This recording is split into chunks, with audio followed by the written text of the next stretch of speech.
Multifunctioneel centrum Het Spectrum in Bedaat zit op omval. Het MFC zit in financiële problemen.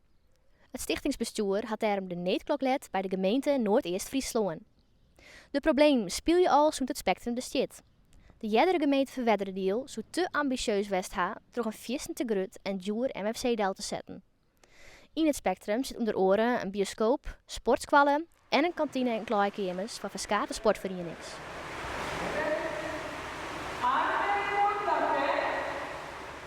Op haast alle activiteiten die er nou in het MFC rinnen, leidt verlies.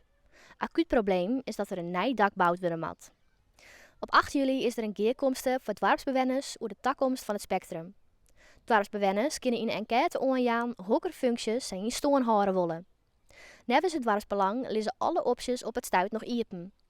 Dat gaat van extra commerciële exploitatie om een pad van het MFC ombouwen te appartementen. Maar ex-sloop van het volslijne MFC wordt net uitsletten. Het MFC-bestuur wil zelfs geen reactie aan. Nevens Harren leidt de bal nog bij de gemeente Noord-Eerst-Friesland.